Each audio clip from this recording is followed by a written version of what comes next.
Assalamualaikum warahmatullahi wabarakatuh. Berjumpa lagi dengan saya Dian Yurnitasari, calon guru penggerak angkatan 9. Saya berasal dari SMA Negeri 16 Padang. Pada kali ini saya tidak sendiri, saya bersama Ibu Dian Martinova, guru bahasa Indonesia di SMA Negeri 16 Padang. Apa kabar Ibu Dian? Alhamdulillah baik, Bu. Oke. Hari ini kita akan mengadakan percakapan praobservasi ya, Bu Dian ya.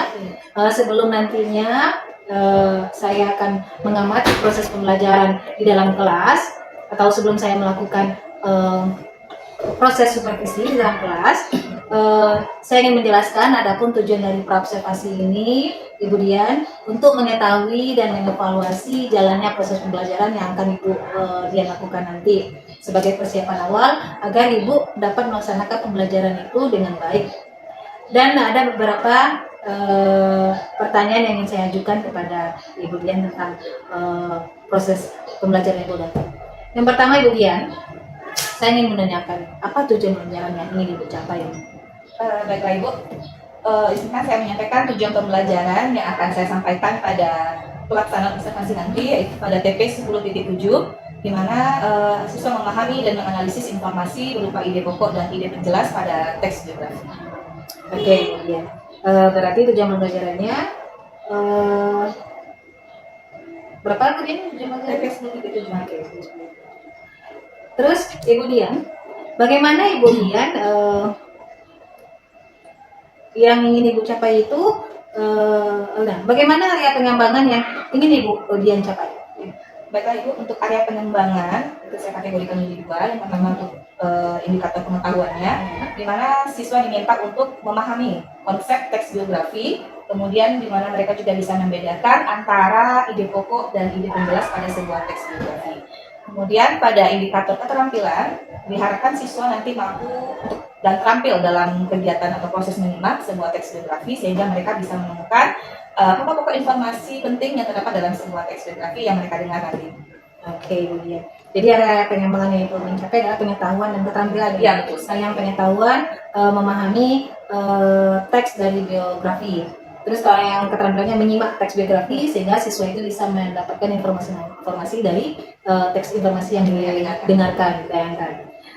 Baiklah Ibu Dian, terkait dengan rencana yang mencakup pembelajaran tadi, apa strategi pembelajaran yang akan yang Ibu Dian lakukan, metode dan mode pembelajaran yang akan Ibu gunakan pada saat pembelajaran nanti? Kalau menurut saya dengan TP 10.7 yang akan saya ajarkan nanti, itu lebih cocok tentang strategi pembelajarannya, tentang pembelajaran berdiferensiasi. Kemudian metodenya saya menggunakan metode diskusi, kemudian penugasan dan tanya jawab. Kemudian untuk mode pembelajaran, di sini saya akan menerapkan mode pembelajaran problem based learning. Problem based learning. Jadi Ibu Dian menggunakan strategi pembelajaran diskusi, terus metodenya metode problem based learning, mode pembelajaran itu diskusi dan tanya jawab. Ya Bu Dian ya? Seperti itu. Ya. Media yang Ibu Dian gunakan apa nanti? Nanti saya akan menggunakan media PowerPoint yang sudah saya sediakan buat melalui Canva. Kemudian saya juga menggunakan Infocus dan juga akan menayangkan sebuah video pembelajaran dari YouTube, itu tentang teks biografi Ki Hajar Dewantara. Oke, berarti Ibu Dian menggunakan PPT yang sudah disediakan dan video YouTube yang sudah disediakan ya, tentang Ki Hajar Dewantara. Di mana nih kira-kira Bu Dian? Kapan akan Ibu Dian laksanakan ini proses pembelajaran yang telah Ibu rencanakan? Insya Allah proses pembelajaran itu akan saya lakukan pada hari Selasa tanggal 6 Februari 2024 pada jam pembelajaran 4 dan 5, yaitu pada pukul 9.15. Oke, baik Bu Dian. Berarti pada hari Selasa tanggal 6 Februari dan jam yang kelima ya, jam 9.15 ya Bu Dian ya. Saya akan mengunjungi Bu Dian, datang melihat mengadakan supervisi kelas di kelas Ibu Dian nanti, akan mengamati dan mencatat hal-hal penting yang saya temui di kelas saat pembelajaran nanti Bu Dian ya. Baik. Ini gini Bu Dian, setelah melakukan supervisi nanti kita akan melakukan percakapan pasca observasi Bu Dian ya, bersama pengajar praktek yang pas PI kelima nanti itu Bu Dian, dengan saya nanti itu. Nah baiklah Bu Dian, sebelum mengakhiri, apa kira-kira yang Ibu dapatkan dari percakapan kita hari ini? Saya rasa saya mendapatkan gambaran tentang strategi, metode, sampai mode pembelajaran, serta media yang akan saya gunakan untuk proses pembelajaran observasi nantinya. Oke. Berarti Bu Dian sudah mendapatkan bayangan apa langkah-langkah pembelajarannya, strateginya, modelnya, terus media akan digunakan. Baiklah Bu Dian, dengan berakhirnya pertanyaan tadi, demikianlah percakapan pra observasi kita kali ini, dan sampai jumpa di kelas nanti saat melakukan kegiatan supervisi. Terima kasih Bu. Oke, baiklah, sekian dari percakapan kami dari pra observasi. Sekian, terima kasih. Assalamualaikum warahmatullahi wabarakatuh. Putri Isma, Raditya, dosen, Raffi Adna,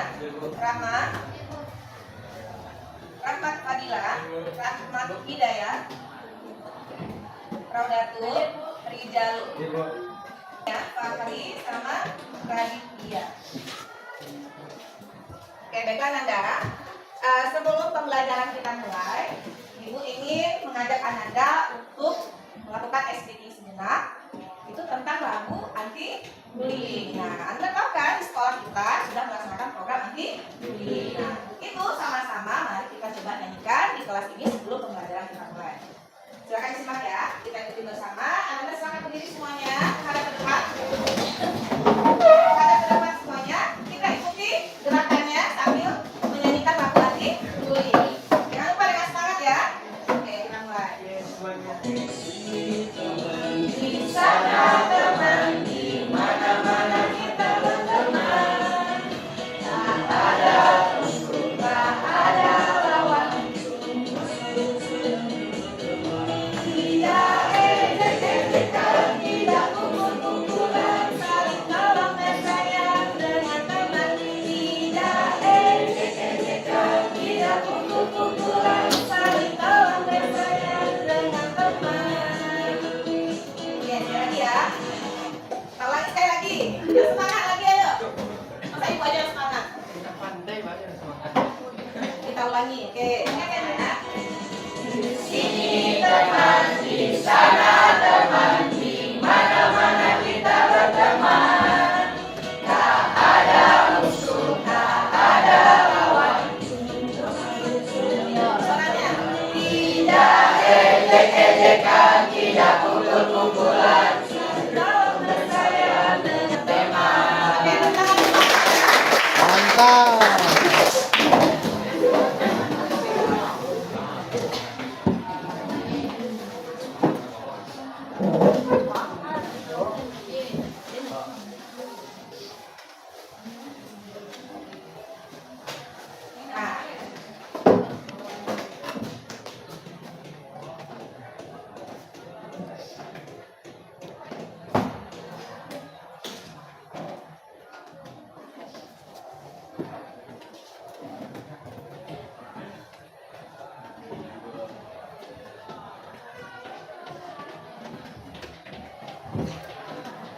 Nah, Nanda, pembelajaran kita terdahulu masih ingat? Ada yang mempelajari tentang apa kemarin? Teks negosiasi. Ayo siapa yang masih ingat? Apa itu teks negosiasi? Ayo, siapa yang masih ingat? Kita silakan. Teks negosiasi adalah teks yang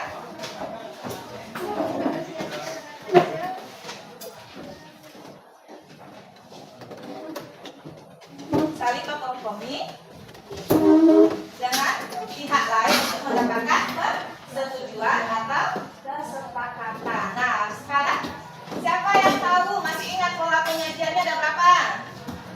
Tiga. Silakan Najwa. Ya, yang kedua narasi.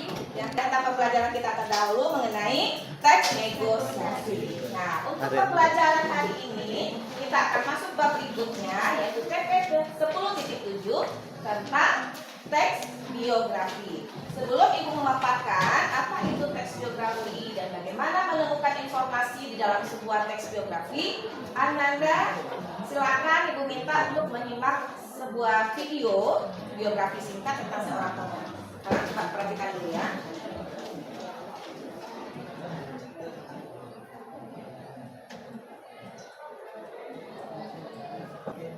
Silakan disimak videonya dengan baik ya. Nanti Ibu akan minta Ananda untuk Informasi di Indonesia ketika masih dalam masa penjajahan kolonial Belanda mengenai profil Ki Hajar Dewantara sendiri. Beliau terlahir dengan nama sendiri, lahir di kota Yogyakarta pada tanggal 2 Mei tahun 1889. Hari kelahirannya kemudian diperingati setiap tahun oleh bangsa Indonesia sebagai hari pendidikan nasional. Beliau sendiri terlahir dari keluarga bangsawan. Ia merupakan anak dari J.K.H. Surjaningrat yang merupakan cucu dari Pakualam III. Simak baik-baik ya. Sebagai bangsawan, maka beliau berhak memperoleh pendidikan untuk para kaum bangsawan, mulai bersekolah dan menjadi wartawan. Ia pertama kali bersekolah grafi Ki Hajar Dewantara. Oke, sudah disimak dengan baik tadi ya. Tentang siapa? Ki Hajar Dewantara. Nah, sekarang Ibu ingin menanyakan, kira-kira dari video yang kita simak barusan, apa informasi-informasi penting yang bisa Anda temukan setelah menyimak video biografi dari kita dengar bersama-sama? Yang bisa silakan maju ke depan. Ayo, yang pertama, informasi apa yang bisa kita raih dari biografi Ki Hajar Dewantara barusan? Siapa yang bisa maju ke depan? Silakan, ayo cepat. Felicia bisa? Siapa dulu?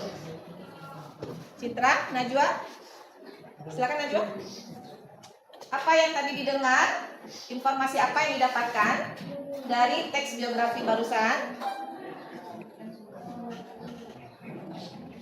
Yang pertama, silakan Citra. Siap-siap ya yang kedua. Chelsea bisa Chelsea. Silakan depannya.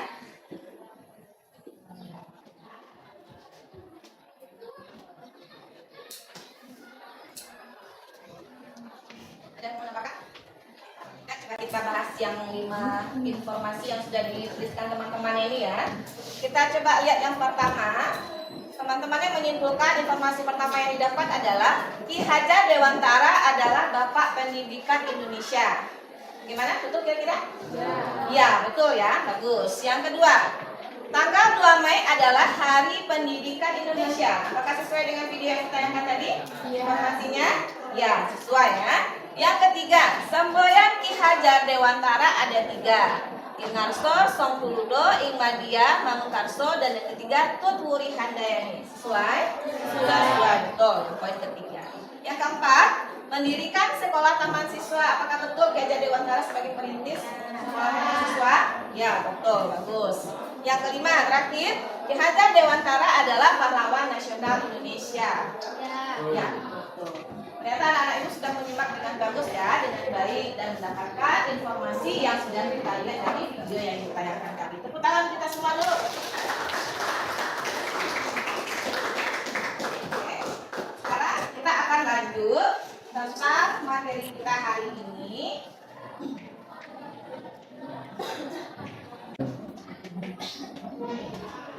Nah, materi kita hari ini adalah memahami dan menganalisis informasi berupa ide pokok serta ide penjelas dari sebuah teks biografi. Nah, di sini anak-anak bisa melihat biografi itu berasal dari dua kata di bahasa Yunani. Yang pertama apa? Bios, yang artinya hidup. Yang kedua, yang berarti tulis. Nah, secara keseluruhan kita bisa menyimpulkan bahwa biografi memiliki arti tulisan tentang apa? Kehidupan seseorang yang ditulis oleh orang lain. Jadi buku biografi itu atau teks biografi itu adalah sebuah buku atau teks yang ditulis oleh orang lain. Nah, apa saja yang dituangkan dalam sebuah buku atau teks biografi? Mengapa apa? Kehidupan seseorang berdasarkan fakta, data, dan kejadian yang dialami. Kemudian bahasa yang digunakan harus bahasa yang seperti apa? Jelas, singkat, tidak pendek, agar tidak menimbulkan kesalahpahaman atau berbeda dan bias bagi pembaca. buku atau teks. Nah, sekarang Anda pernah mendengar istilah autobiografi? Kalau tadi kan biografi, nah sekarang autobiografi. Apa kira-kira persamaan dan perbedaannya? Pernah dengar istilah ini sebelumnya? Belum? Kalau biografi tadi kan sebuah karya tentang seorang tokoh yang ditulis oleh orang lain. Kalau autobiografi apakah sama mengisahkan tentang seorang tokoh juga? Tulisan yang dibuat untuk menceritakan seseorang. Ya. Tetapi Biasanya dari diri mereka sendiri. biasanya yang menulis kisah tersebut adalah diri tokoh itu sendiri atau diri mereka sendiri. Jadi kalau persamaannya, buku biografi dan autobiografi itu adalah sama-sama mengisahkan tentang kehidupan seorang tokoh, dan perbedaannya adalah dari sisi penulis. Kalau biografi yang penulisnya adalah orang lain, kalau autobiografi yang penulisnya adalah si tokoh. Paham perbedaannya ada konsep dasarnya? Sekarang kita lanjut.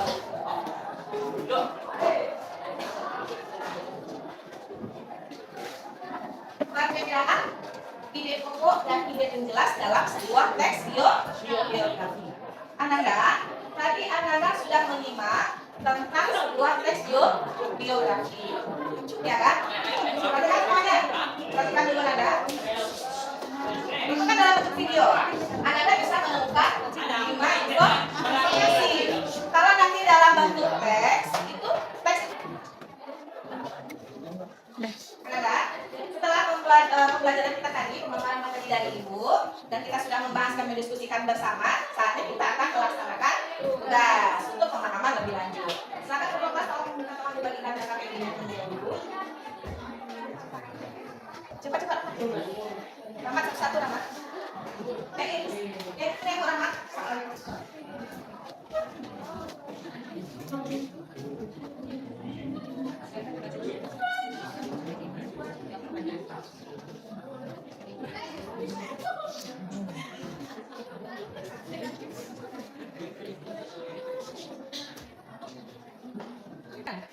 Assalamualaikum warahmatullahi wabarakatuh. Waalaikumsalam warahmatullahi wabarakatuh. Kami dari kelompok 4 ingin mempresentasikan hasil diskusi kami, yaitu yang paragraf 1, 2, dan 3. Isi Informasi pokok ya, informasi pokoknya. Habis simak teman-teman yang lain. Silakan kelompok 4. Paragraf 1 apa informasi pokoknya? paragraf 1. Nama Ki Hadirantara bukanlah nama pemberian orang tuanya sejak lahir. Nama aslinya ialah Raden Mas Suwardi Surjaningrat yang lahir di Yogyakarta, tanggal 2 Mei 1989. Isi paragraf 2-nya, bersama Dewen Dekker atau Dr. Danujeria Setiabudi dan Dr. Tijibto Mangunkusumo nantinya akan dikenal sebagai 3 serangkai. Paragraf 3. Pada tanggal 25 Desember 1912, mereka mendirikan Indiske, partai politik pertama yang beralihkan nasionalisme Indonesia yang bertujuan mencapai Indonesia merdeka. Ya, silakan kelompok 1 sanggahannya. Baiklah, menurut saya paragraf ketiga tuh ide pokoknya itu berada pada di akhir paragraf, yaitu kedua tulisan tersebut menjadi tulisan terkenal hingga saat ini. Tulisan "Seandainya Aku Seorang Belanda" dimuat dalam surat kabar di Express milik Dr. Dewes Dekker. Sekian dari saya. Assalamualaikum warahmatullahi wabarakatuh. Ya, Anda, tadi ada perdebatan atau perbedaan pendapat ya di tepatnya dari antara kelompok 4 yang tampil dengan kelompok 1. Kalau kelompok 4 tadi mengatakan bahwa ide pokoknya terletak di kalimat pertama, Bu, atau di awal paragraf. Sementara kelompok 1 itu menyatakan bahwa ide pokoknya terdapat pada akhir paragraf.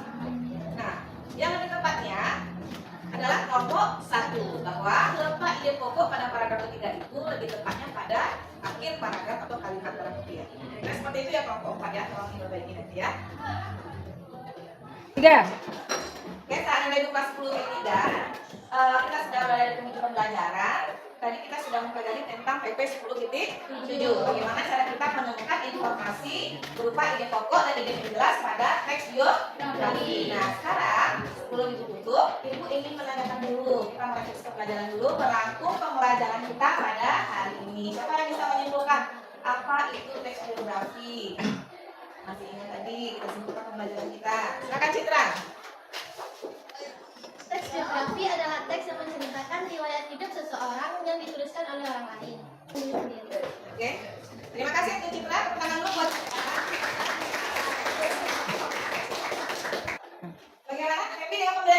Ya. Semangat. Kita sore ya pelajaran. Ya, pelajaran dari Ibu. Semoga apa yang kita lakukan hari ini diberkahi oleh Allah. Ibu akhiri. Assalamualaikum warahmatullahi wabarakatuh. Sampai ketemu minggu depan ya.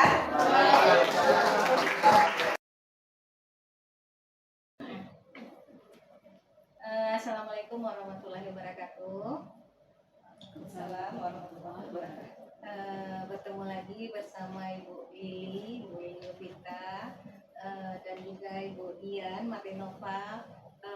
Kita hari ini kita akan melaksanakan pasca observasi ya Ibu Dian ya, didampingi oleh PP saya Ibu Lili.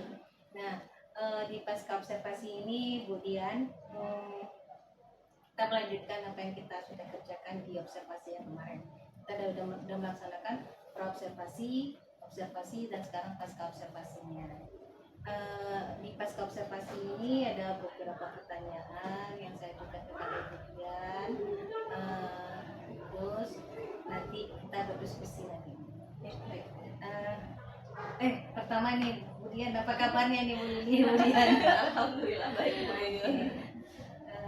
Jadi begini Bu Dian, setelah melalui pengamatan Bu Dian ini, setelah kita menjalankan observasi itu, bagaimana nih perasaan Bu Dian tentang proses belajar pembelajarannya? Alhamdulillah pembelajaran ketika observasi berjalan dengan lancar Bu Dian. Oke Bu Dian. Terus baik ini Bu Dian, bagaimana nih? Apakah sudah ada Bu Dian merasakan kepuasan dengan proses pembelajaran itu? Apa ada yang tidak puasnya?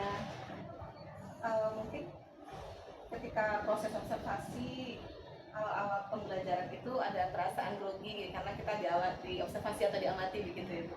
Namun di tengah pembelajaran sudah bisa meminimalisir grogi tersebut dan sudah enjoy dari kelas.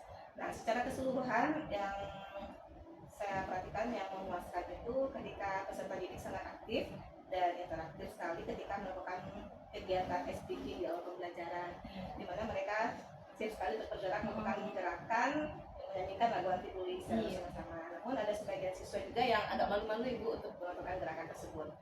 Nah, di sisi lain bagian yang kurang memuaskan mungkin saat kegiatan diskusi dan presentasi di depan kelas. Itu ada beberapa peserta didik yang mungkin merasa kurang percaya diri dan agak malu-malu untuk menyampaikan argumen dan pendapatnya saat menghasilkan hasil diskusi mereka di depan kelas. Jadi ada yang memuaskan dan ada yang memuaskan ya Bu Dian ya. Ketika memuaskannya ketika pas speaking, ada beberapa yang aktif juga, yang maksudnya setelah speaking ada siswa kita yang aktif dalam pembelajarannya Bu Dian ya, dan juga yang tidak aktif ya. Jadi yang tidak memuaskan tuh Bu Dian, kira-kira berapa nih?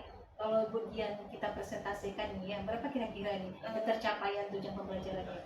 Kalau dipresentasikan sekitar 70 sampai 80% itu sangat memuaskan. 70 sampai 80%. Berarti ada 30 sampai 20% masih ada apanya belum tercapai ya Bu Dian. Iya, betul. Kira-kira apa tuh Bu Dian kesulitan atau kendala yang dalam pembelajaran Bu Dian itu?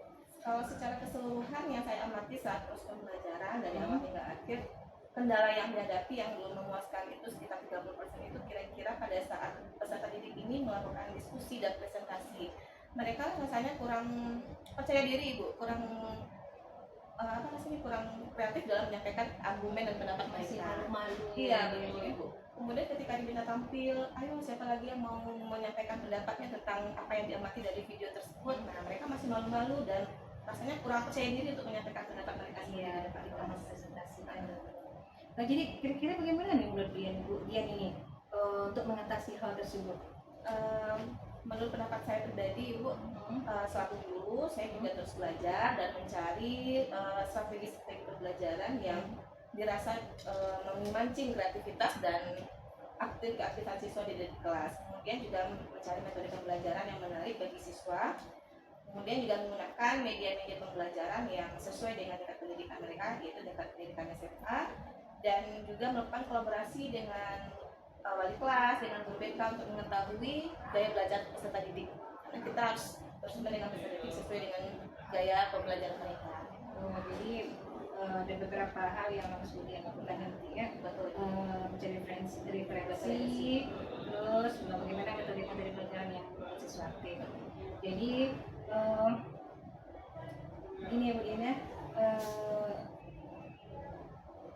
Saya doakan nih Bu Dian ya untuk depannya Bu Dian bisa melaksanakan apa yang strategi Bu Dian bilang tadi, bisa terlaksana dengan baik dan bisa melakukan perubahan terhadap pembelajaran Bu Dian. Nah kira-kira untuk yang akan datangnya nih kapan Bu Dian melaksanakan strategi yang seperti tadi itu?